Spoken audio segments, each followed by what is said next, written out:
네, 안녕하세요. 마태복음 네 번째 시간, 그리고 강의는 78번째 시간입니다. 지난 시간에 이제 산상수훈 마태복음 7장 마지막까지 했으니까 8장 1절부터 시작하겠습니다.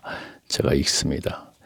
예수께서 산에서 내려오시니 많은 무리가 따르니라. 그러니까 산상수훈, 그러니까 산 위에서의 이제 수훈이었죠. 그러니까 교회 연합체, 그리고 각인에게, 성도 각인에게 지켜야 할 교훈을 가르치시고 이제 산에서 내려오시는 거예요. 그러니까 예수께서 산에서 내려오시니 수많은 무리가 따르니라. 자, 산상수훈하게 되면 이제 진리의 말씀이다 이렇게 되거든요. 가르침.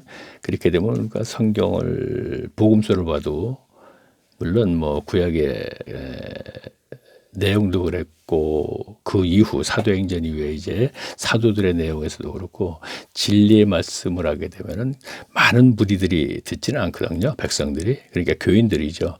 그런데 여기서는 산상수훈을 가르침 받고 나서 이는 그 가르치시는 것이 권위 있는 자와 같고 그들의 서기관과 같지 아니함이로라. 그러니까 그 당시 유대교의 교인들을 가르치던 서기관들의 가르침과 같지 않다고 했는데도 무리들이 그 백성들이 가르침을 받은 백성들이 예수님을 따른다 이렇게 되어 있어요.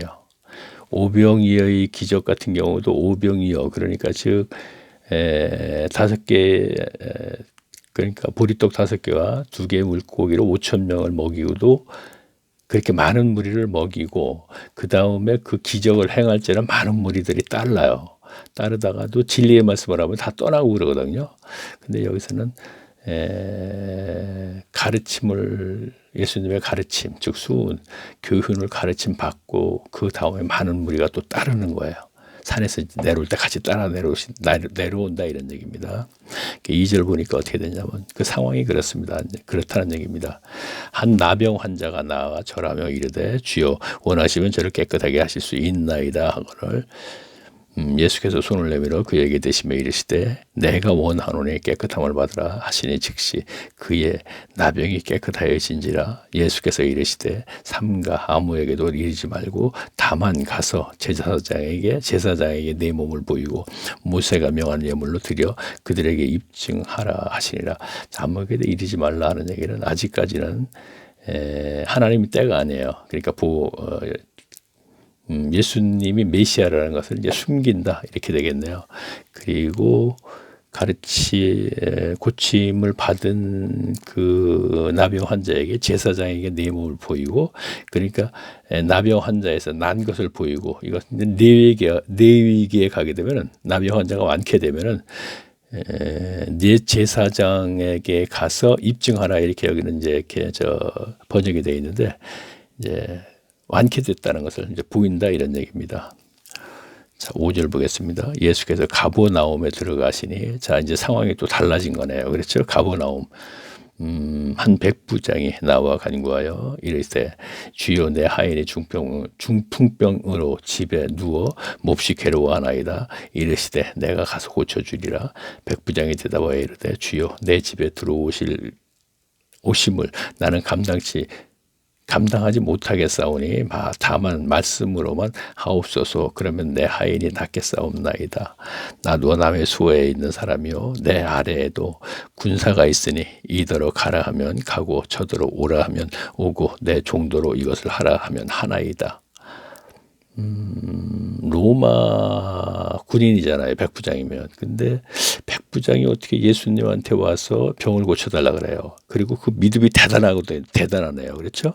그러니까 자기 집에 지금 누워 있는데 중풍병이 예수님이 그래 가서 고쳐주겠다 그러니까 백부장이 집에까지 올 필요 없다는 얘기죠. 그러면서 하는 얘기가 뭐 여기서 중요한 건 그거보다도 거기에서 말씀만 하셔도 나을 거라는 걸 어떻게 알았죠? 참 이방인인데, 그렇죠? 특히 로마 군인인데, 자, 우리가 사도행전 가게 되면은 고넬료 또 있죠. 백부장. 그렇죠? 그래서 저 베드로가 백부장을 만나서 그에게 어떤 말씀을 가르치되게 그 가족이 온 가족이 왜 그 성령이 임하고 그 은혜를 받는 게 있지 않습니까? 그러니까 고넬료 한 사람으로 말미암아 온 가족이, 여기도 마찬가지예요. 백부장으로 말미암아 그 하인이 중풍에 걸렸는데 나음을 받는다. 그렇다면 그들이 그 후에 기독교인이 안 됐겠습니까? 됐겠죠. 그렇죠.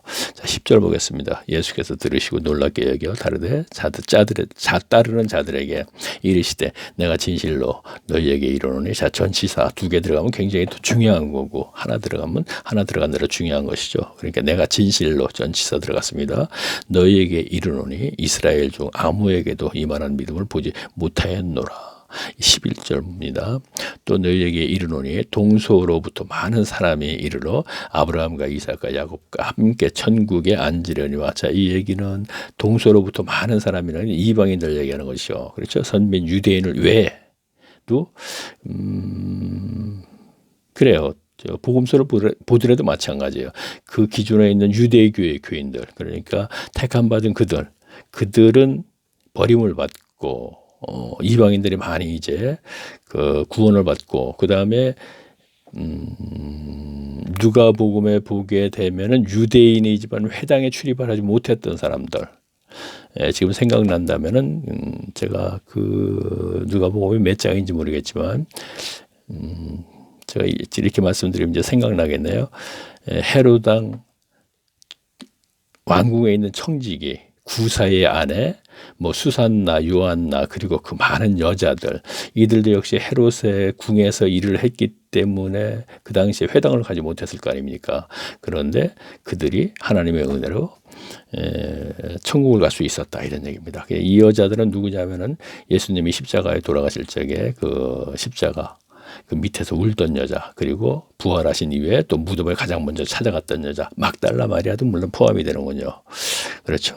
그들 역시 회당에 가지 못했어요, 유대인 중에. 그리고 또 누가복음은 헬라인에게 주는 글이라 그러죠. 그 데오빌로가카, 그게 주는 글이니까 너도 이방인이지만 천국을 갈 수 있다 해가지고서 이제 그렇게 쭉 연결이 되어 있죠. 자, 오늘날도 마찬가지예요. 교회 연합체. 참 죄송스러운 얘기인데 사실이 그런 걸 어떻게 해요? 성경은 바로 이 얘기를 하려고 그러는 거거든요.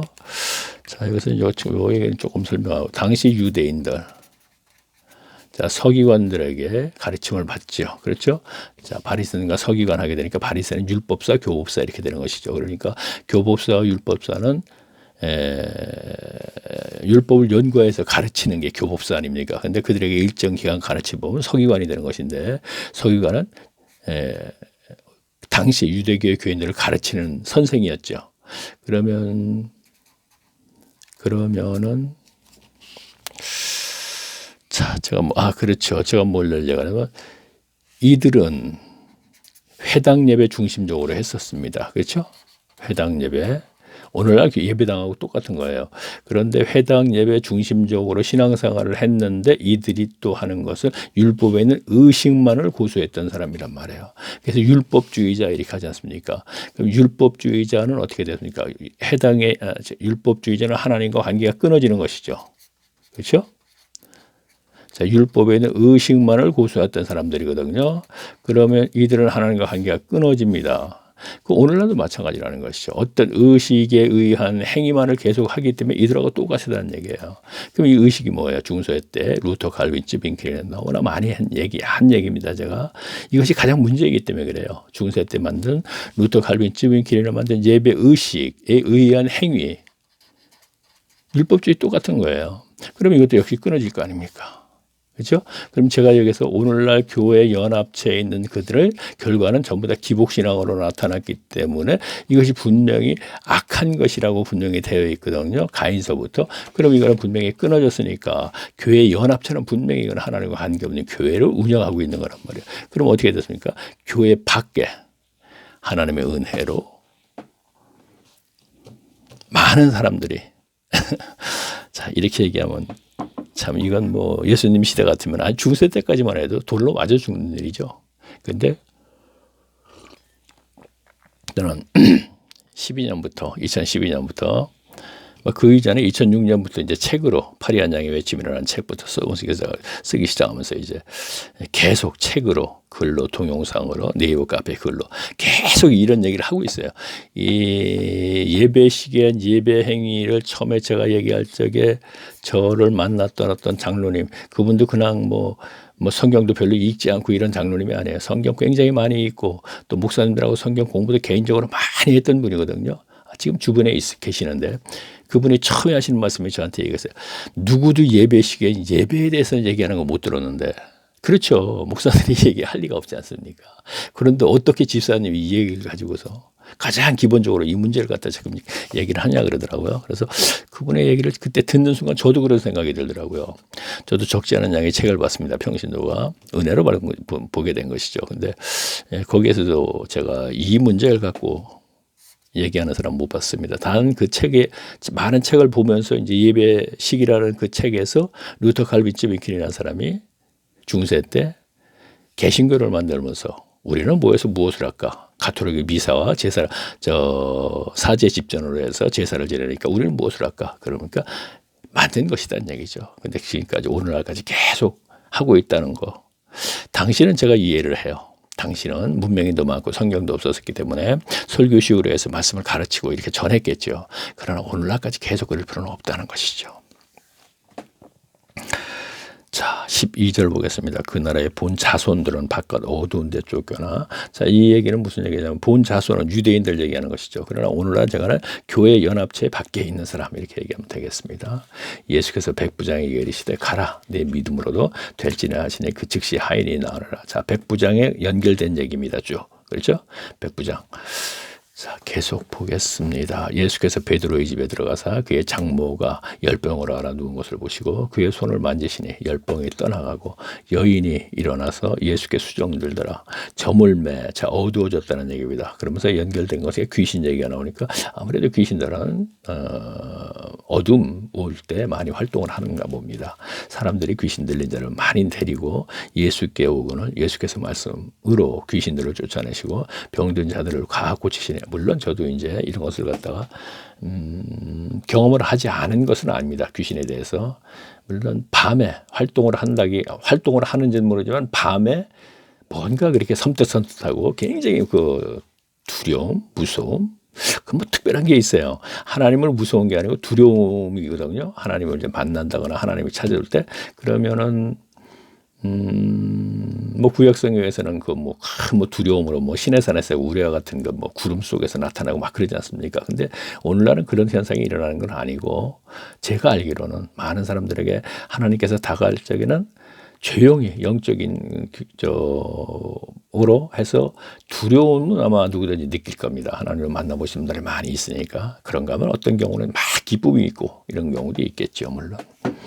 이제 저 같은 경우는 이제 두려움입니다. 그래서 이제 제 간증을 듣게 되면 그렇게 되어 있고, 그리고 제가 연단 중에 물론 이러한 귀신 같은 그런 그 역사 그런 것도 이제 많이 경험을 해봤습니다. 물론 그것은 이제 하나님의 섭리 속에 진행이 됐다고 저는 알고 있습니다. 자, 17절을 보겠습니다. 이는 선지자 이사야를 통하여 하신 말씀에 우리의 연약한 것을 친히 감당하시고 병을 짊어지셨도다 함이 이루려 하심이니라. 자, 18절 보겠습니다. 또 상황이 바뀌네요. 예수께서 무리가 자기를 에워싸는 것을 보시고 건너편으로 가기를 자, 그러니까 우리는 교인들은 성경은 한 구절 읽고 해석한다기보다도 문맥적으로 기본적으로 해석을 해야 되는데 지금 8장 1절서부터 산상수훈 끝나고 산에서 내려오시고 백부장을 만난 이후에 계속 연결되고 17절까지 연결이 되는 거예요. 그리고 18절에는 상황이 달라지는 거예요. 그러니까 그러한 것을 알고 우리가 성경을 읽고 우리가 무엇인가 알고자 하는 마음이 있어야지 무조건 계속 읽기만 하면 되는 건 아니에요. 그런 정도는 우리가 파악을 할 수 있어야 된다 이런 얘기죠. 상황이 바뀌어지는 거 이런 거.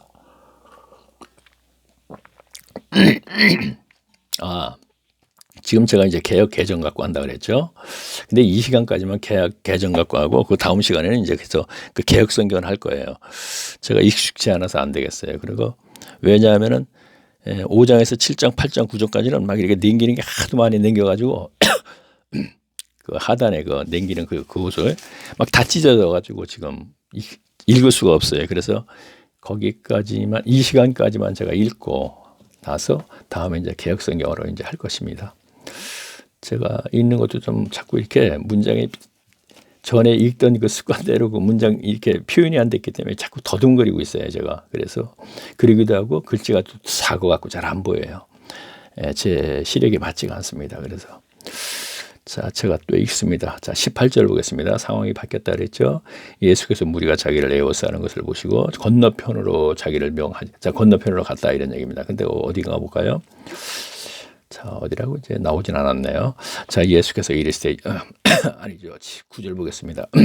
한 서기관이 나와서 예수께 가로되 선생님이여 어디 가시든지 저를 따르. 자, 그러니까 아까는 유대인의 백부장에 나와서 믿음에 관해서 얘기를 했습니다. 계속. 그렇죠. 쭉 연결하더니 그다음에 이제 서기관이 나왔어요. 자, 백부장은 이방인이죠. 자, 구원과 연결됐습니다. 자, 서기관이 있습니다. 그럼 서기관은 누구예요? 알다시피 바리새인과 서기관 계속 나오죠. 그럼 이건 유대교회의 선생이죠. 오늘날 목사하고 똑같은 거예요. 근데 이가 나와서 예수께서 뭐라 그러나 보세요.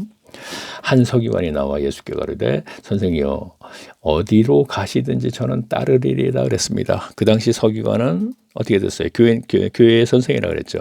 그리고 교회에서 선생인 동시에 굉장히 부유하게 사는 거예요. 그렇죠? 자, 그러면 이것은 두렙돈 가부에서 우리가 알 수 있어요. 그렇죠? 두렙돈 가부를 만든 건 두렙돈까지 만들어 놓은 건 서기관들이거든요. 그럼 서기관들은 오늘날 목사하고 똑같은 거예요, 지금요. 모든 11조를 가져와라. 또 현금을 12가지도 넘게 가져와라. 그러면 하나님께 축복받는다. 그래서 두렙돈밖에 안 남은 두렙돈 가부가 그건 아마 성전으로 가져가는 거거든요. 그리고 그 후의 문장은 두 과부들이 가산을 탕진시키는 게 서기관이다 이렇게 되어 있습니다. 누가복음 21장이 아마 두렙돈 가부에 대해서 나올 거예요. 그러면 누가복음 20장 후반에 보게 되면 뭐라고 되냐면 긴 옷을 입고 다니면서 회당에서 그러니까 긴 옷을 입고 신랑의 문 안 받기를 좋아하고 식사 자리에서 상자의 얇기를 좋아하고 이러한 서기관들이 과부의 가세를 탕진시켰다 이렇게 하면서 두렙돈 얘기가 나오는 거예요. 자, 누가복음 21장이 두렙돈 가부에 대해서 나옵니다. 그러면 그 후의 문장이 20장 후반이 서기관에 대해서 얘기 나오면서 연결된 거예요. 그러니까 우리가 알다시피 장은 편의상 갈라놓은 것인지 처음부터 성경이 장으로 갈라진 건 아니죠.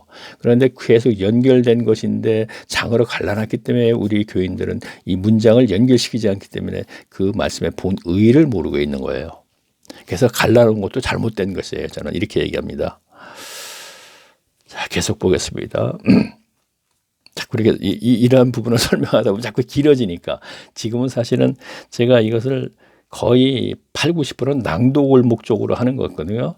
낭독을 해주는 상태로 해서 중간중간에 아주 짧게 좀 설명을 한다는 게 자꾸 길어져요. 하다가는 아이고 끝내야지 이렇게 속으로 생각하면서 이제 끝내게 되는데 자, 또 하여튼 계속 읽어볼게요. 19절 한 서기관이 나와 예수께 가로되 선생이여 어디로 가시냐 따르리라. 그러니까 예수님이 뭐라고 했습니까?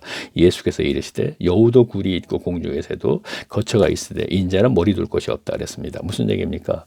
자, 사실이 그랬고요. 그래서 여우도 굴이 있지 않습니까? 밤이면 굴로 찾아가 아니죠. 뭐 야생동물이 이제 나와서 이제 또 낮에는 굴에서 쉬고 있다. 낮에는 이제 활동을 하지만 하여튼 여우도 굴이 있고 집이 있다 이런 얘기입니다. 자, 공중에 새도 거처가 있다. 자, 밤에 자기가 잘 곳을 찾아가지 않습니까? 그런데 인자는 머리 둘 곳이 없다. 집도 없었잖아요. 계속 굴 같은 데 가서 이렇게 제자들과 생활을 하고 그랬지 않습니까? 그렇죠? 자, 그러면 이것은 뭘 나타내는 것이죠?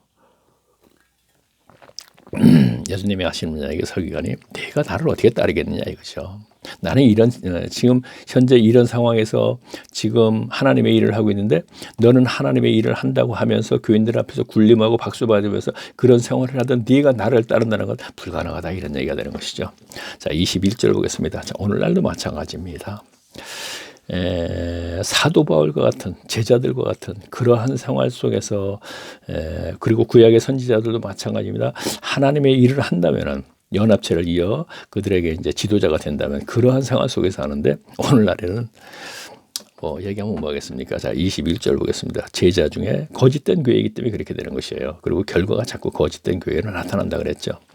21절 예, 제자 중 또 한 사람이 이르되 주여 내가 먼저 가서 내 아버지를 강사하게 허락하옵소서. 22절 예수께서 이르시되 죽은 자들이 그들의 죽은 자들을 장사하게 하고 너는 나를 따르라 하시느라.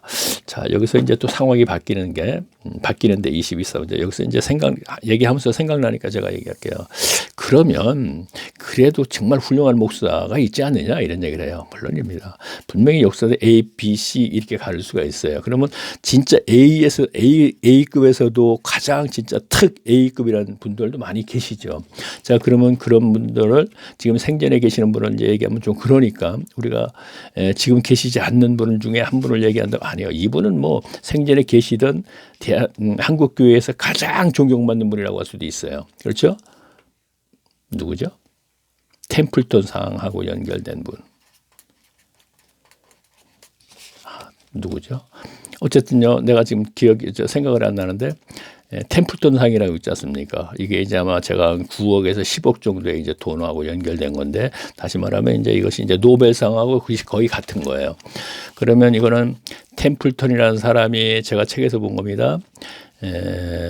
세상에도 노벨상이 있는데 우리 신앙 기독교에도 노벨상과 같은 것을 만든다 해서 템플턴 상을 이제 만들어 갖고 1년에 한 번씩인가 제가 잘 모르겠지만 상을 주는데 한경진 목사님이시네요. 그래서 유일하게 한국에서는 한경진 목사님이에요. 그리고 외국까지 다 얘기하면은 빌리 그람 또는 테레사 수녀, 솔제니친 그분이 이제 신앙인도 아닌데 어떻게 또 그 상을 탔다고 이렇게 되어 있습니다. 제가 이제 그 책에서 본 걸 그대로 한번 옮깁니다. 그런데 이분이 그 상을 탔다고 되어 있거든요. 그런데 제가 설교 시간에 목사님한테 들은 얘기는 이분을 이 템플턴 상을 타는 날 사람들이 모시러 갔더니 안 나오시더래. 왜 안 나오시는가 했더니 입을 바지가 없다 이런 얘기예요. 자. 이분이 이제 그거로서 그런 생활을 목회를 하신 분이잖아요. 입을 바지가 없어갖고 쩔쩔매고 있더라 이런 얘기입니다. 그러면 제가 여기서 얘기하고자 하는 거는 물론 설교 시간에 이 얘기를 중점적으로 하죠. 바지가 없어가지고 하면서 얘기를 하는데 저는 그 얘기를 듣는 순간 이게 벌써 들은 지가 꽤 오래됐거든요. 벌써 지금으로부터 한 15년 전에 들은 얘기인데 제가 하나님을 만나고 한 5년 정도 있을 때 그렇게 들은 얘기인데 제가 느낌이 왜 그 상을 타셨을까? 전 그거부터 생각이 되더라고요. 이건 세상적인 상이거든요. 지금 전에 제가 말씀드렸죠. 자, 빌리 그람, 테레사 수녀, 또 솔제니치 같은 경우 제가 이제 신앙인과 연결되지 않은 사람입니다. 근데 그러한 사람들이 타는 것, 테레사 수녀가 어떤데 뭐 이런 얘기를 하겠죠, 물론. 근데 어쨌든 돈과 연결된 이 세상에서 주는 상을 왜 이분이 타셨을까? 저는 이것이 생각을 순간 그런 생각을 하게 되더라고요. 어쨌든 제가 얘기하는 거는 그러면 이분이 뭐 명동에 있는 교회 무슨 교회인가 제가 잘 모르겠는데 이제 그 교회에서 이제 제가 아마 이북이실 거예요. 이런 부분에서는 제가 잘 몰라요. 뭐 책에서 본 것만 가지고 제가 이런 것도 제가 뭐 교인들하고 많이 이렇게 얘기해 본 적도 없기 때문에. 그런데 어쨌든 제 얘기는 그 교회도 모든 그 교인들이 모여라 예배드리자, 모여라 성전 짓자, 그리고 예배드리자 이상은 아니란 얘기죠. 그렇죠? 그러면 이분은 다른 분들과 비교했을 적에 여러 면에서 존경받을 만한 분이라 하더라도 이분이 사역한 그 교회의 교인들의 영적 상태는 똑같다는 얘기예요. 자, 이것을 가장 이해하기 쉽게 얘기한다고 기복신앙에서 벗어난 교회는 아니더란 얘기죠. 개중에 그렇지 않은 분들도 물론 계시겠지만 그래도 그분도 마찬가지로 예배드리고 해서는 안 되는 행위를 한 것이에요. 아까 제가 율법주의자, 율법에 있는 의식만을 고수하는 게 그래서 그들을 갖다 이 독사의 자식들이라 그랬죠. 그렇게 가르쳤기 때문에. 근데 오늘날도 예배 시기엔 예배, 특히나 인위적으로 만들어진 거 행위를 시켜서 나타나는 기복신앙, 그 행위를 시켰다는 자체 갖고 제가 얘기하는 겁니다. 그 행위만을 시켰다는 거. 그러면 어떻게 해야 되느냐? 바울처럼 말씀을 가르쳐야죠. 그러면 한경진 목사가 체계적으로 말씀을 가르친다. 물론 오늘날에는 주석이 있으니까 주석을 토대로 해서 계속 가르치면 되겠죠. 그럼 가르치게 되면 오늘날 같은 연합체를 운영해서는 안 된다는 얘기가 거기서 나온다는 얘기죠. 그럼 어떻게 돼요? 해산이 된다는 얘기죠. 그리고 일주일에 한 번씩 만나서 이제 그 가르침을 받아야 된다는 얘기가 되겠죠? 그럼 어떻게 되겠습니까? 운영이 안 되죠. 거기 돈이 없으니까. 어째서요? 성도의 돈은 교회 연합체로 와서 연합체에서 쓰는 것이 아니고 각인이 필요에 따라서 쓰는 거잖아요. 하늘에 쌓는 것. 그러니까 어떤 율법사가 와서 이웃 사람이 누구입니까? 그랬더니 사마리아 사람을 비유해서 얘기했지 않습니까? 가버나움? 아니죠. 어디죠? 그 길을 갈 때 가버나움이 아니고 이제 예루살렘에서 그 길을 갈 때 강도만 나사면인데 제사장과 레위인은 모른 척하고 피해서 갔다. 이 얘기는 이들은 종교인이거든요. 종교인만 계속했던 사람. 종교인들은 국률이 없어요. 보고 피해서 가버렸다는 얘기가 돼요. 거기서 아주 그 본의를 찾는다면 그렇다는 얘기예요. 그런데 사마리아 사람은 그를 갖다가 병원에 모시고 가고 병원비까지 지불하고. 자, 이렇게 쓰라는 것이거든요. 이것이 이웃사랑이다 그랬단 말이에요. 그런데 그러한 가르치는 교회가 어디 있어요? 무조건 교회를 다 가져라 그랬지. 역시 제가 한경리 목사님도 그랬을 거다는 얘기죠. 오카라 목사님 다 마찬가지고. 오카라 목사님이 한번 가니까 11점은 기본적으로 다 받은 것이고, 그 다음에 우리가 성경을 좀 보고 책을 좀 보고 조금 그래도 고민하면서 정말 신앙생활을 하고자 하는 사람들은 11조 없다는 거 이건 뭐 기본적인 거거든요. 이거 아직까지 11조 있으니까 11조를 해갖고 복받겠다는 사람은 너무나 무지한 사람이죠. 그러면 그런 분들도 예배에 참석을 하잖아요. 자, 말이 좀 길어졌네요. 제가 아까도 오늘 얘기 낭독해드리는 거로 했는데 말이 좀 길어졌습니다. 자, 23절 보겠습니다. 배에 오르심에 제자들이 따랐더니 바다에 큰 놀이 일어나 배가 물결에 덮이게 되었을 때 예수께서는 주무시더라. 그 제자들이 나와 깨우며 이르되 주여 구원하소서 우리가 죽겠나이다. 예수께서 이르시되 어찌하여 무서워하느냐 믿음이 작은 자들아 하시고 곧 일어나사 바람과 바다를 꾸짖으시니 아주 잔잔하게 되거늘 그 사람들이 놀랍게 여겨 이르되 이가 어떠한 사람이게 이가 어떠한 사람에게 바람과 바다가 순종하네. 자, 그러니까 지금 아까 제가 말씀드렸죠. 이제 아마 마태복음 13장 천국 비유하기 전에는 제가 대충 보니까 계속 낭독하는 것이 아마 좋은 것 같아요. 근데 중간에 또 자꾸 이렇게 얘기를 하게 되네요. 자, 또 상황이 또 달라졌죠. 바뀌었어요. 28절 봅니다. 또 예수께서 건너편 가다라 지방에 가시매 귀신 들린 자 둘이 무덤 사이에서 나와 예수를 만나니 그들은 몹시 사나워 아무도 그 길을 지나갈 수 없을 지경이었다. 이에 그들이 소리질러 이르되 하나님의 아들이여 우리가 당신과 무슨 상관이 있나이까 때가 이르기 전에 우리를 괴롭게 하려고 여기 오셨나이까 때가 이른다는 건 종말 때 그렇죠? 자, 마침 멀리서 많은 돼지다. 자, 여기에서 다른 복음서를 보게 되면 어떻게 돼 있어요? 군대막이라 그러죠. 그렇죠? 군대처럼 마귀가 많이 들어갔다 이런 얘기입니다. 근데 여기서 보게 되면은 또 예수께서 건너편 가다라 지방에 가심에 이렇게 됐거든요. 그런데 여기서 건너편이라는 거는 여기가 베세다 가버나움이잖아요. 여기서 사역지죠. 근데 건너편에 갔다 이런 얘기예요. 그럼 건너편에 갔는데 이 도시로 갔다 이런 얘기합니다. 근데 이 도시가 뭐냐면 데가볼리 지경이거든요. 데가볼리 지경의 한 마을 이름이 바로 뭐냐면 가다라란 지방이라는 얘기죠. 가다라도 이제 데가볼리라고 이제 했는지 모르겠죠. 어쨌든 그럼 데가볼리는 이방인 지경이에요. 이제 군대 마귀는 이방인 지경에 가서 만난 사람이에요. 그러면 우리가 여기서 무엇을 알 수 있느냐면은 예수님은 급히 이 바다를 건너서 밤에 위험을 무릅쓰고 건너가서 이 군대막에 들린 사람을 고쳐주고 군대막에 들린 사람이 따라오려고 그러니까 그냥 예수님이 돌아오고 하는 얘기가 너희가 아는 그 지경에 가서 이 일을 누가 행했는지 전해라 이런 얘기거든요. 이건 뭐예요? 전도잖아요. 그렇죠? 그러면 이방인들의 그로 말미암아 그걸 받아들이는 사람들도 있고 사마리아 여자하고 비슷한 거예요. 사마리아 여자를 그렇게 이해하면 빠르겠네요. 우물가에서 가르침을 받고 사마리아 여자가 자 이분이 메시아다고 외쳤을 때 동네 사람들이 와가지고 뭐라 그래요. 이제 내가 얘기하지 않아도 이분의 가르침을 받으니까 이가 메시아라는 걸 우리가 알겠다 이런 얘기죠. 그리스도라고 표현했죠. 하나님의 아들 메시아죠. 그러면 여기도 마찬가지예요. 사마리아 여자를 통해서 사마리아 지경에 복음을 전하게 했듯이 여기도 군대막이 들린 사람을 고쳐주고 대가볼리 이방인 귀경에 전도자로 세운 거예요. 그러면 우리가 짧은 문장 속에서 이러한 것을 찾아내야지만이 그 교회 안에만 구원이 있고 교회 안에 있는 사람만 전부 천국에 간다고 우리가 이렇게 생각하는 게 문제가 있다는 얘기죠. 그거는 성경을 근거로 해서도 그렇고 실질적으로 봐서도 그렇고 그건 거짓이거든요. 근데 오늘날에도 여러 성도님들, 여러분들 창세전에 구원받았습니다. 장로교에서 또는 아니면 예수 믿고 구원받았습니까? 예수를 믿었으니까 여기까지 오시지 않았습니까? 그래서 이제 그 믿음으로 구원을 받았습니다. 사기입니다. 사기 아주 완전히. 자, 계속 볼까요? 또 예수께서 그렇죠. 조금 전에 이제 읽었네요. 29절까지.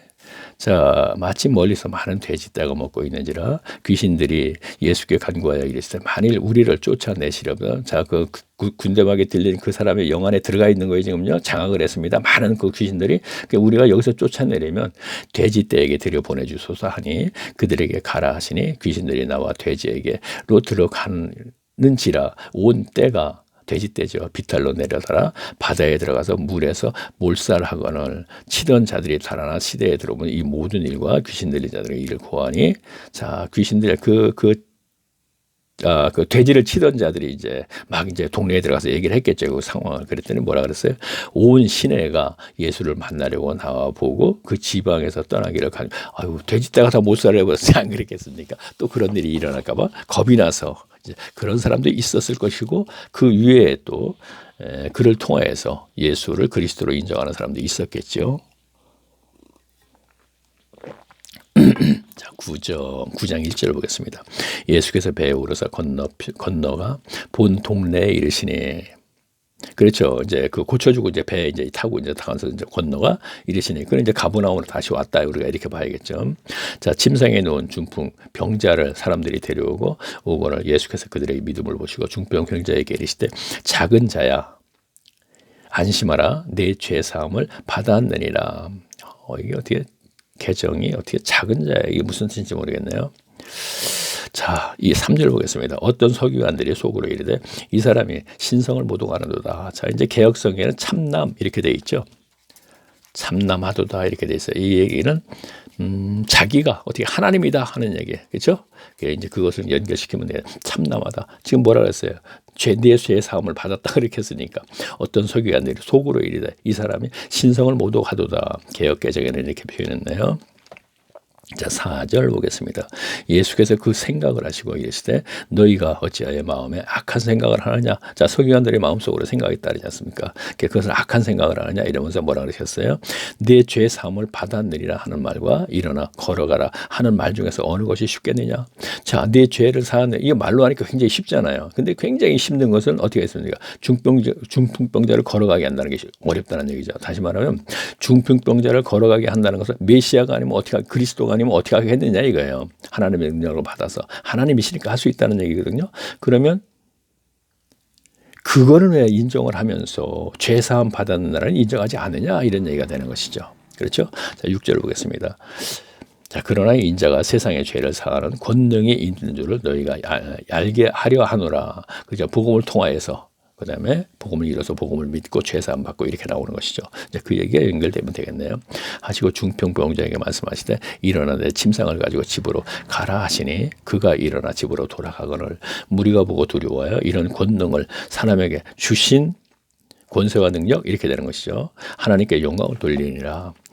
자, 또 상황이 또 바뀌었네요. 예수께서 그곳을 떠나 이렇게 되지 뭐 지나가시다가 마테라 하는 사람이 세관에 앉아 있는 것을 보시고 이르시되 나를 따르라 하시니 일어나 따르면서 가버나움에 아마 세관이었을 거예요. 다른 그 복음서에 보게 되면 그렇게 돼서 가버나움에 앉아 있다 이렇게 되는 것이죠.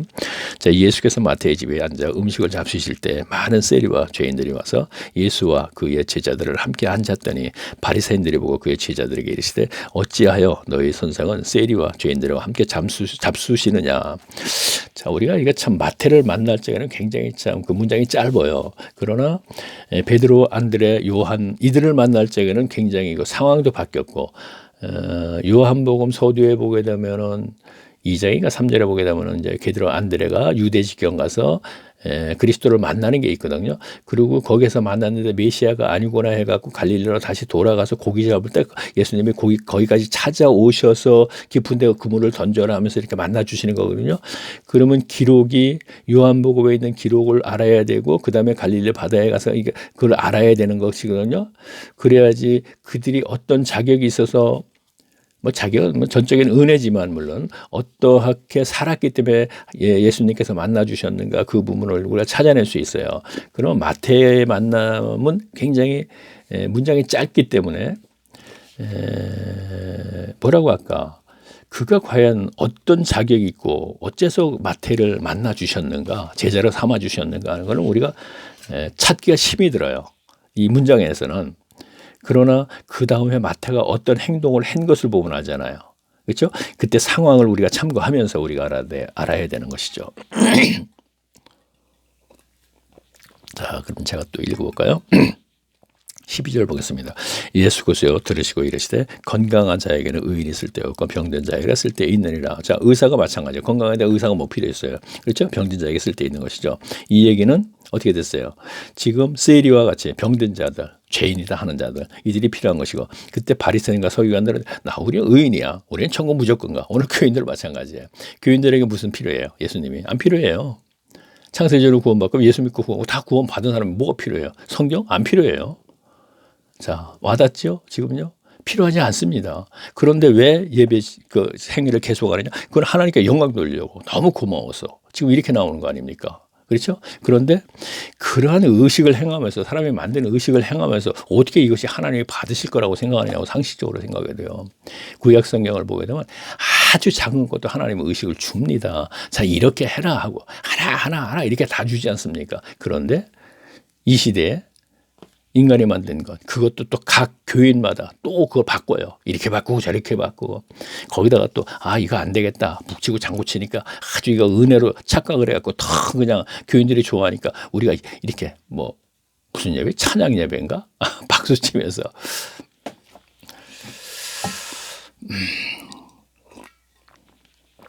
자 계속 보겠습니다.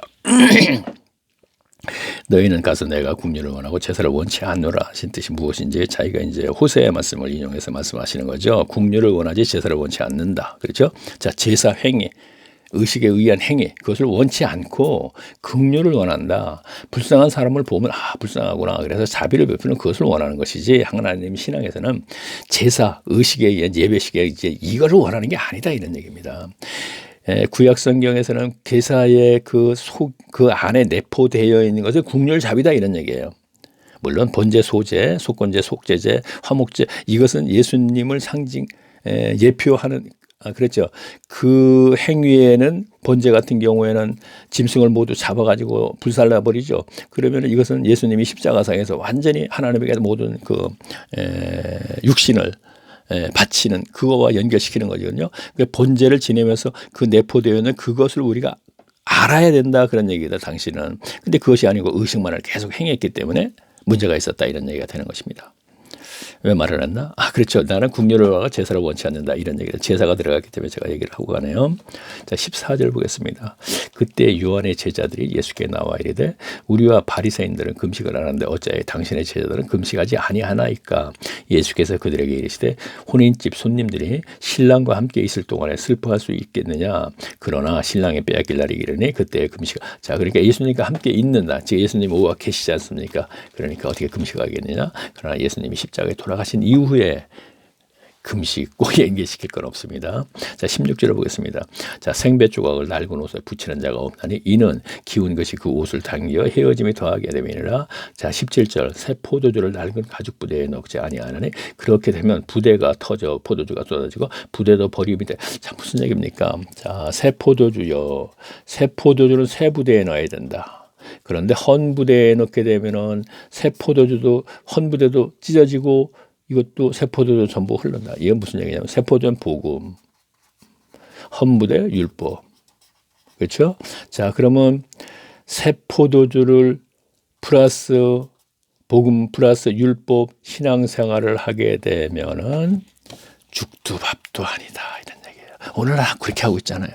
복음의 시대에 율법의 의식에 행하는 2000년도에는 그들도 그랬지만 오늘날에는 예배 시간 예배 똑같은 거예요. 복음 플러스 종교 행위. 그러면 신앙의 죽도밥도 결과는 기복신앙. 이렇게 나타난다 그랬잖아요. 그것은 왜? 하나님과 관계가 끊어지니까 자기 마귀로부터 받은 소유욕, 즉 탐욕과 탐심에 의해서 신앙생활을 하니까 하나님 저 이거 받고 좀 많이 주세요. 이게 기복신앙이고 이렇게 안 하는 사람이 누가 있어요? 세상 것을 간구하죠. 고쳐주고 우리 학교 서울대 가기로 해주고 전부 그 기복과 연결된 것이죠. 꼭 돈만 요구하는 건 아니죠. 아니에요. 이 세상의 것은 뭐라 그랬어요? 먹는 것, 마시는 것, 입는 것. 지난 시간에 우리가 배웠죠. 분명히 그 문제는 네가 나에게 달라고 하지 않아도 내가 알고 있다 이런 얘기입니다. 그런데 왜 자꾸 그걸 달라 그러라고 충동질을 합니까? 도대체가 11조 열심히 해서 복 받아갖고 잘 먹고 잘 살라고 그 거짓들이 하는 짓이지 이게 진짜 참 하나님의 저 종들이 하는 짓입니까? 자, 계속 볼게요. 자, 그런데 말이에요. 중요한 건 누가복음에는 뭐 세포도주에서 나오는데 거기서는 어떻게 돼? 이렇게 돼 있어요. 생각나니까. 그렇죠. 그러나 복음 율법이죠. 이렇게 신앙생활을 한 이것이 문제인데 그러나 그렇죠. 묵은 것이 좋다 함이라 그랬어요. 그런데 교인들이 묵은 것을 좋아한대요. 그 묵은 것이 뭐예요? 율법이잖아요. 그렇죠? 세포주와 관계없죠. 그럼 율법을 좋아한다는 건 율법에 있는 의식을 행하는 것을 좋아한다. 의식은 종교적인 행위라 그랬죠. 그러면 왜 그럴까요? 종교심이 해결되지 않았기 때문에 이것을 하게 되면 위로를 받는 거예요. 종교심이 가지고 있는 인간에게 종교 행위를 시키면 잘 따라하게 돼 있어요. 그래서 모든 이교도도 모두 종교 행위를 하게 만들죠. 의식이 있죠. 그렇죠? 그리고 현세에서 이 행위를 하게 되면 복 받습니다. 그리고 내세가 보장됩니다. 모든 종교 다 그렇게 돼 있죠. 사모니즘 위에는. 그렇죠? 사모지는 이제 자연스럽게 인간의 본능에 의해서 생기는 것이니까 그거는 있지 않지만 내세를 얘기하지 않지만 그러나 내세를 얘기는 그러니까 내세가 보장된다. 내세를 좋은 곳에 갈 수 있다. 이 얘기는 하지 않지만 내세가 있다는 건 얘기하고 있죠. 자, 그런데 모든 종교는 그렇습니다. 그러면 이 의식에 의한 것이 종교심에 의해서 하는 것이라는 얘기죠. 사탄은 인간의 소유욕과 종교심과 죽음에 대한 두려움, 세계를 계속 이 세계를 가지고 계속 타락시킨 하나님과 관계를 끊어지게 만들어놔요. 그 입에서 하나님은 불을 망정. 오늘날도 마찬가지잖아요. 소유욕에 의해서 열심히 해갖고 복 받으세요. 종교 행위를 시켜놔서 종교 행위를 열심히 하고 있어요. 죽음에 대한 두려움 문제가 있으니까 여러분 걱정 마세요. 죽으면 우리 다 천국 가요. 그래서 제가 이걸 딱 골라가지고 성경에서 소유욕은 욥기서 2장 8절 말씀을 인용. 거기에 보면 뭐예요? 사람은요 그때 그 사탄이 하나님한테 와서 소유로 자기 생명을 바꾼다 이런 얘기 나와요. 소유 뭡니까? 그 당시에는 이제 가죽을 바꿔 오니 이 얘기는 문물교환이니까 그게 돈 아닙니까? 그 돈 때문에 자기 생명을 바꾼다 이런 얘기하니까 욥이 재산을 다 뺏어버리면 욥은 분명히 하나님을 배반할 것이다 이런 얘기를 하면서 연결된 얘기입니다. 자, 계속 보겠습니다. 자, 18절 보겠습니다. 예수께서 이 말씀을 하실 때 한 관리가 와서 절하며 이르시되 자, 새 포도주 얘기를 할 때 그렇죠? 내 딸이 방금 죽겠사오니 오셔서 그 몸을 손을 얹어 주소서. 그러면 살아나겠나이다. 누구죠? 관리. 관리니까 관원까지는 안 가네. 누군지 모르겠습니다. 한번 읽어볼까요? 예수께서 일어나 따라가심에 제자들도 가더니 12해 동안이나 혈루증으로 앓은 여자가, 자, 혈루증 여자 알고 있죠? 자, 이건 설교 시간 너무 많이 들으니까 읽고만 가겠습니다. 읽으면 그냥 나오네요. 여자가 예수께 뒤로 와서 그 옷을 깔을 만지니 이는 제 마음에 그 옷만 만져도 구원을 받겠다 함이라도. 여기서 얘기도 짚고 가야 되네. 구원이라는 단어를 썼는데 이것은 분명히 영혼 구원하고 다른 거예요. 자, 구원을 받을 것이다 한 이야기를 했습니다. 성경이 개혁 개정도 그렇게 했는데 이 얘기는 병이 난다 이런 얘기죠. 병이 날 것을 옷자락만 만져도 내 병이 날 것이라는 생각이지 구원하는 연결이 없는 거예요. 그럼 왜 구원이 됐을까? 그러면 그에게 병이 고침 받았으니까 그 받았기 때문에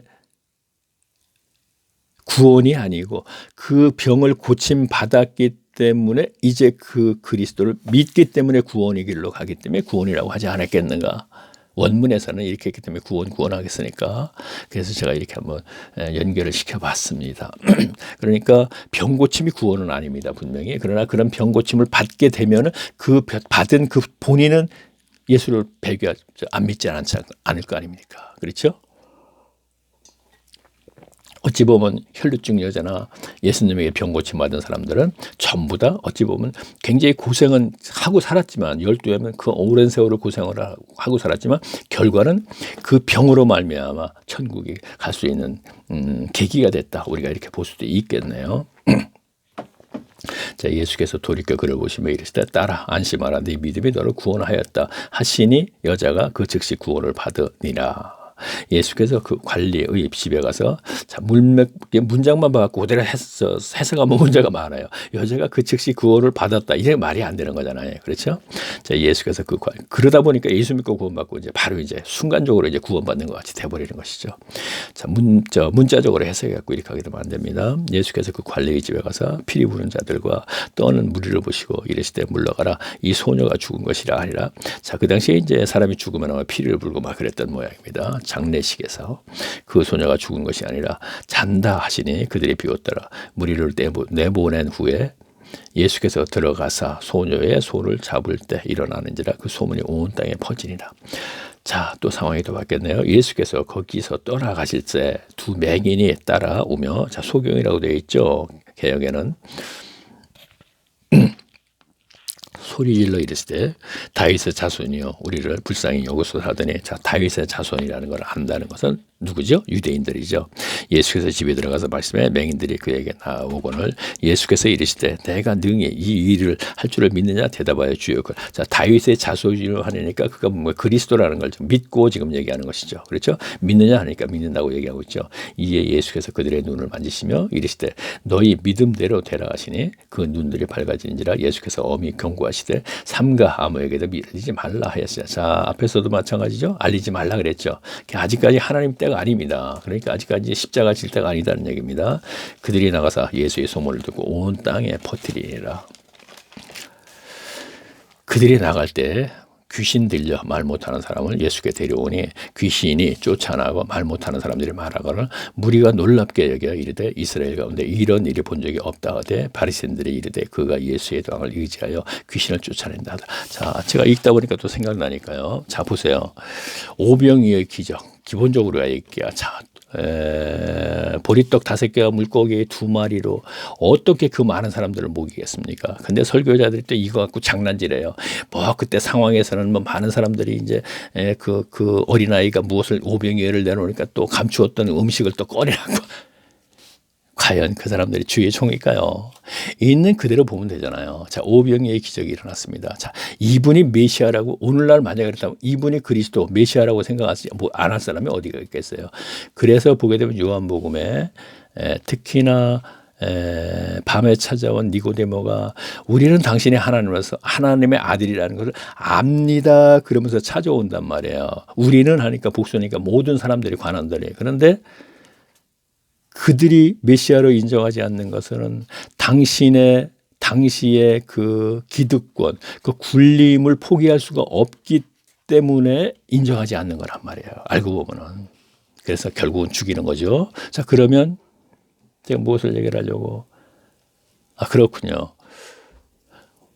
오늘날도 한번 우리가 볼게요. 자, 지금 이 메시아 그리스도 이걸 얘기를 하면서 제가 성경의 말씀을 얘기하겠습니다. 분명히 하나님의 말씀입니다. 하나님 말씀입니다. 그러죠. 이를 통해서 우리가 어떤 역사가 일어나고 심령이 변화되고 이런 얘기 많이 들었죠. 설교 시간에도. 그러나 사실은 이걸 믿지 않아요. 그래서 여기에 본의를 아무리 훌륭한 목회는 목회를 하게 되면 이 본의를 얘기하지 못해요. 설사 성령에 의해서 본의를 알 수는 없지만 영적인 면에서 설사 주석이나 어디에 봐서 공부를 해서 알 수는 있어요. 그래서 말은 할 수 있습니다. 그러나 그 말이 하는 행동과는 분명히 다릅니다. 아닌데 그럴 수도 있어요. 왜 다른가 보세요. 아주 그 태에게 태 나는 사람도 있지만 태가 안 나는 사람들은요. 말씀을 가르침과 동시에 그의 생활도 똑같다고 얘기하는 것은 이거 여기까지 얘기를 해야 되는지 모르겠는데 근데 사실이 그래요. 자, 그냥 넘어가면서 제가 얘기할게요. 자, 어디까지 읽어나요?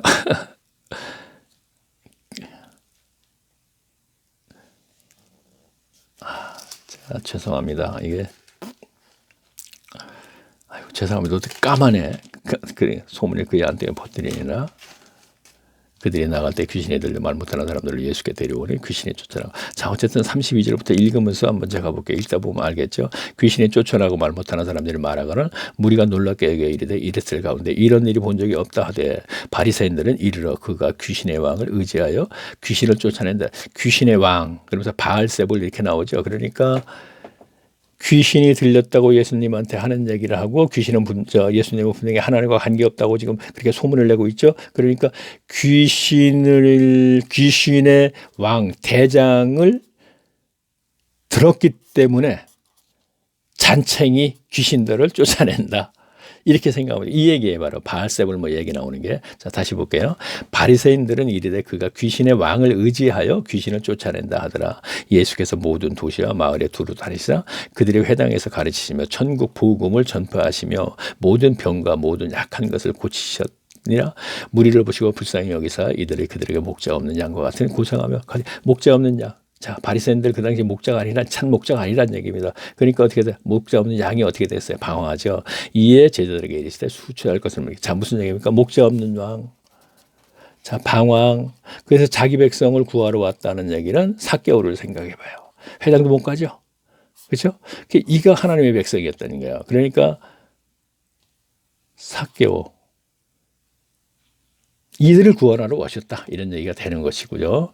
그 다음에 제가 천국 복음 얘기를 하려고 했는데 아까 얘기했죠. 천국 복음. 자, 예수님께서 천국 복음을 전하러 오셨다 그랬죠. 복음을 통하여서 천국 삶을 살게 하는 거잖아요. 그래서 회개하라 천국이 가까웠다. 이 천국 복음을 통하여서 하나님의 나라의 삶을 살아라. 그래야지 내세의 천국이 보장된다.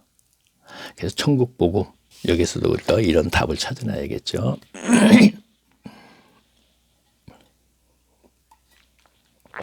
내가 메시아야? 나를 통해서 죄를 사함받고 성령받고 말씀으로 잘 양육받고 구원을 이루어 나가야 돼. 근데 그것을 평강의 삶을 살아야 되는 거야.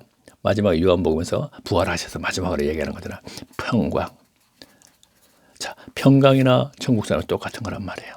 그러면서 평강의 삶을 살게 해주겠다. 그러고서 마가의 다락방에서 120명의 성령 받으면서 평강의 삶을 살게 됐지 않습니까?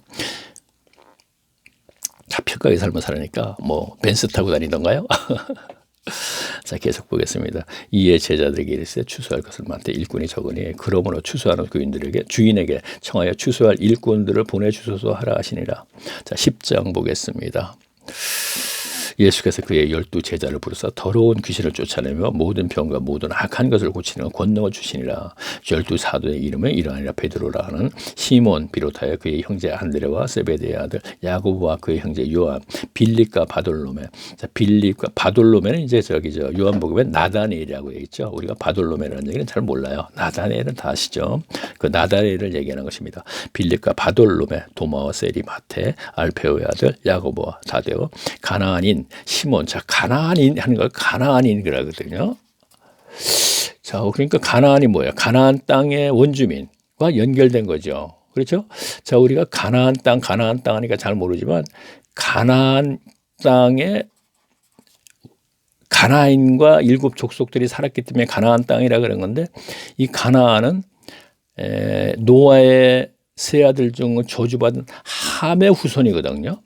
함의 후손들이 사는 땅이었다 우리가 이렇게 보면 돼요. 그렇죠? 그러면 지금 여기서 보니까 조금 전에 그렇죠. 가나안인 뭐라 그랬어요? 가나안인 시몬이라 그랬죠. 이는 유대인도 아니다. 잘 몰라 그렇게 하면 좀 그러나 아니 평상시 그렇게 제가 알고 있어요. 그래서 12 제자 중에는 전부 다 유대인이 아니다. 가나안인도 있다. 우리가 이렇게 보면 된다는 얘기죠. 시몬 및 가룟 유다 곧 예수를 판자라. 예수께서 그 12를 보내시며 명하여 이르시되 이방인의 길로도 가지 말고 사마리아의 고을로도 들어가지 말고, 그렇죠. 사도들에게는 제자들에게 주어진 것은 유대인들에게 복음을 전하는 것이죠. 그러나 사도이면서 이들과 다른 바울은 이방인들에게 전하는 것이죠. 그러니까 바울도 갈라디아서 그랬지 않습니까? 저들은 유대인에게, 나는 이방인에게 이렇게 얘기하지 않습니까? 그러니까 이게 뭐라 그랬어요? 사마리아 땅과 이방인으로 길 가지 말고 이스라엘 백성들 잃은 양에게 전하지 않습니까? 오히려 이스라엘 집에 잃어버린 양에게 가라. 삭개오, 제가 이렇게 얘기하면 되겠죠.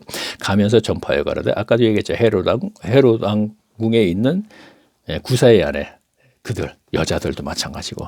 자, 우리가 누가복음에 가게 되면 중점적으로 이제 그런 얘기가 많이 나옵니다. 자, 가면서 전파해 말하되 천국에 가까웠다 하고 병든 자를 고치며 죽은 자들을 살리며 다병 환자들을 깨끗게 하며 귀신을 쫓아내되 너희가 거저 받았으니 거저 주어라. 아주 중요하죠. 병 고쳐주고 돈 달라면 안 돼요. 그죠? 이거 현금이니까 안 돼요. 그것이 하나님께서 해주신 거라면, 성령께서 해주신 거라면 절대로 줘도 안 받아요. 아무리 많은 돈을 줘도. 자, 계속 보겠습니다. 너희 전대에 금이나 은이나 등을 가지지 말며 여행을 위하여 배낭이나 두불, 옷을, 산이나 심팡이나 가지지 말라. 이는 일꾼의 자기의 먹을 것만 가져가지 마땅하니라. 어떤 성이나 마을에 들어가든지 그 중에 합당한 자를 찾아내요. 너희가 떠나기 전까지 거기서 머물라. 또 그 집에서 들어가면 평안하길. 자, 그래서 요 구절을 이용해서 각 가정에 가면은 교인들에게 이제 그 기도를 하죠. 자, 그것도 그 기도가 하나님께 상달되는 사람이 해야 되는 거예요. 다시 말하면 제산 받고 성령 받고 성도가 해야 되는 거예요. 교인이 백날에도 소용없어. 하나님과 상달되지 않는데 무슨 소용이 있어? 하나님과 관계없는 사람이 백날하면 무슨 소용이 있어? 목사가 하면 될까요? 목사가 아니라는데 제가 얘기하는 거는요. 자, 바리새인이 하면 될까요? 서기관이 하면 될까요? 훌륭한데 그 당시에 유대인들은 그렇게 생각했어요. 유대교의 그 교인들은. 그렇죠? 저들이 기도를 해준다면 얼마나 우리가 축복받을까 그랬어요. 그때도 마찬가지예요. 근데 상달되지 않는데 무슨 소용이 있어? 그러면 성경의 기록은 그렇게 되어 있는데 오늘날 목회자는 그럼 주행이고 종이고 그들에게 기도를 하게 되면 다 상달된다. 30년, 40년 다니면서 그러면 목회자가 맨날 아침마다 우리가 교인들을 이름 하나하나 부르면서 제가 기도를 합니다. 새벽 기도 때 이렇게 하는데 그렇게 많은 그의 간구를 했는데 왜 맨날 자, 우선 영적으로 얘기하는 것이고 그 다음에 육적으로도 마찬가지라는 얘기다. 자, 그 집에 이해 합당한 거지. 자, 그 다음에 제가 무엇을 얘기를 하려고 했는데 읽다가 자, 그 얘기만 하고 제가 끝내려고 했는데 여행을 해요. 생각이 안 나는군요. 제가 준비하지 않고 한다 그랬죠. 읽으면서 그때 이제 제가 자, 그러면 계속 보겠습니다. 14절 누구든지 너희를 영접하지도 아니하고 말을 듣지도 아니하거든 그 집에서 상에서 나가 너희 발에 먼지를 털어버리라. 내가 진실로 너희에게 이르노니 심판날에 소돔과 고모라 땅이 그 성보다 견디기 어리라. 자, 바울도 그랬죠. 이단에게는 한두 번 하고 말아라. 아주 상대를 하지 말아라. 이런 얘기죠. 토론도 하지 말고. 근데 이단이라는 건 교회 안에도 있고 그러니까 같이 신앙생활 연합체도 있죠. 제가 여기서도, 현실은 그렇지 않아요. 저는 이거는 아주 지인, 형제까지도 마찬가지인데 다 포함시켜서 얘기한다면은 한두 번 얘기하고 안 되면 간두라는 게 지금 성경 얘기거든요. 근데 그게 안 되더라고요, 저는. 물론 지금은 이제 동영상으로 이제 할 얘기 다 하고 있는데, 물론 개인적으로 이제 만나는 사람이 없습니다. 이제 앞으로도 물론 그럴 예정입니다. 아니요. 만나지 않을 수는 없겠죠. 만나도 어떤 신앙적인 얘기는 안 할 거예요. 어떻게 얘기하냐면, 만약에 질문을 한다면, 제가 동영상에서 다 얘기하지 않았습니까? 그냥 이럴 것이라는 얘기입니다. 책으로 얘기했고, 골방에서 하나님을 만날 때 하면 결론적으로 그 얘기, 또 앞으로는 또 제가 뭐 책을 쓸지 안 쓸지 모르겠습니다만은, 어쨌든 지금까지 2000년도 5월 1일 날 하나님이 저를 찾아주신 이후에 제가 2006년에 파리한 양을 외침을 쓰면서 책으로 동영상으로 유튜브 쭉 하면서, 물론 책은 제가 무슨 뭐 서점에 가서 무슨 뭐 돈을 받고 팔고 뭐 책에서 어떤 이율이 있었던 건 아닙니다. 그 어려운 상황에서도 책을 만들어 무료로 준다는 것이, 이것이 하늘에서 얻는 거거든요. 저는요. 그렇게 해왔고, 물론 오늘 그 골방에서 하나님을 만날 때도 1000권을 뺐는데, 어떤 사람들은 200권, 300권만 빼면 되지 않느냐 이런 얘기를 하는데, 제가 일부러 1000권을 뺍니다. 왜 빼냐면 어차피 드릴 거니까. 저는 이 방식으로 제 돈을, 하나님이 주신 것을 1000권을 하면 제가 540만 원인가 들었거든요. 그러면 이것을 뭐 서점에서 파는 것도 있을 테니까, 아직까지 몇 권이 팔렸는지 아직 모릅니다. 그러면 이제 그것 또 있겠지만, 많지도 않을 겁니다. 아마 많이지도 않을 테니까. 그런데 있겠지만, 그거 위에는 이제 1월 달에 출간을 해서 1월 달에 1년 계약했으니까, 그것이 이제 계약이 끝나면은 제가 이제 무료로 드릴 예정이거든요. 하늘에서 얻는다고 생각해서. 왜 이 얘기를 하게 됐나? 시간이 다 됐어요. 시간이 다 되니까 지금 어떤 얘기를 하고 있는데, 왜 이 얘기를 하게 됐나? 이단은 한두 번 얘기하지 마라. 예수님도 지금 그렇게 얘기를 했고 했으니까, 그러나 현실은 그렇지 않게 되더라 하는 얘기를 했고, 바울도 가르쳐서 성령 안에서 의해 평강과 신앙의 삶을 살게 만들려고 돌아서서 그들이 이단의 거짓들에게 속아서 종교인에 전락했을 때 다시 가서 또 그들을 다시 가르치랴 뭐하랴 이런 얘기가 나오지 않습니까? 그 갈라디아서에서. 그러니까 그렇게 포기는 안 되더라 이런 얘기를 하려고 그러네요. 그렇죠. 2006년도에 파리한 양을 외치면서 그 이후부터 지금 제가 이 동영상을 만드는 1년 전, 골방에서 하나님을 만날 때 이전에까지도 거의 15년 동안 지속적으로 만나기만 하면, 첫째 그 예배식의 예배 행위를 중단하세요. 그리고 한번 시험해 보세요. 1년이고 2년이고 골방에 들어가서라든가, 아니면 말씀과 실험했을 때 과연 어떻게 달라지는가, 하나님은 과연 그를 어떻게 달라지게 해 주실 것인가를 제가 얘기하는 것이죠. 그런데 제가 앞에서 동영상에 얘기했지만 한 사람도 그것을 따르는 사람이 없더란 얘기죠. 이 얘기는 가시적으로. 그러나 저 모르는 상태에서, 서울에서 제가 3년 동안 또 신앙생활하면서 많이 접촉했던 사람들도 있으니까, 그들도 중에서 보이지 않게, 저는 보지 못하지만 무언가 달라진 사람이 있을 것이 아니겠는가 저는 생각을 합니다. 이것이 제 마음의 위로인가요? 아니에요. 뭐 열매가 없으면 어떻습니까? 저는 그저 하나님이 저에게 들어주신 것, 이것을 이 시대에 맞게 전하면 되는 것이니까. 자, 시간이 됐군요. 그래요. 안 한다 하면서 자꾸 이거 하게 되네요. 제가 이걸 왜 하게 되냐면, 결과가 있기 때문에 그래요. 자, 전에는 동영상을 오게 되면요, 그 조회수가 들쑥날쑥해요. 그렇죠? 제가 최태철에서도 치면은 이제 예전에 올렸던 동영상이 있거든요. 지금 삭제를 못해서 그냥 있는데, 이 동영상의 숫자를 보면 1강에서부터 제가 40강까지 했는데 들쑥날쑥이거든요. 그 중에 24강이 유난해도 이제 그 조회수가 많은데 보면, 그런데 그렇죠. 구름 속 무지개하고 이 얘기를 하니까 조회수가 처음에는 이 동영상도 1강에서 지금 70 몇 강까지인가 8강까지죠. 그런데 1강은 222명인가 3명 돼요. 그리고 그다음에 이제 50% 줄다 그랬죠. 근데 122명인가 되고, 그다음에 이제 한 80명, 90명 쭉 가다가 한 30명쯤 내서부터는 이게 쭉 그냥 30명이더라고요. 왜 그렇게 된 거냐면, 이 구름 속 무지개 동영상을 이걸 했기 때문에, 구름 속 무지개를 닉네임인데 클릭하고 다시 화면에 뜨면 동영상을 클릭하면 제가 1강에서부터 쭉 올린 게 쭉 뜬단 말이에요. 이 얘기를 자꾸 했기 때문에 다음 강을 계속 들을 수 있었기 때문에 이런 결과가 나타나지 않았나 하는 생각에서 이 얘기를 하게 되더라고요. 계속요.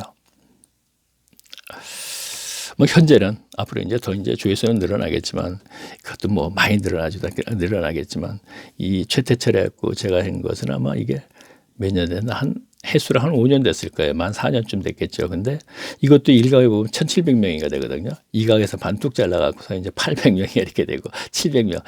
24강은 그런데 그 내용을 한번 들어보세요. 왜 그게 많은지는 하여튼 맞습니다. 이제 기회가 되면 그 얘기도 좀 하겠는데.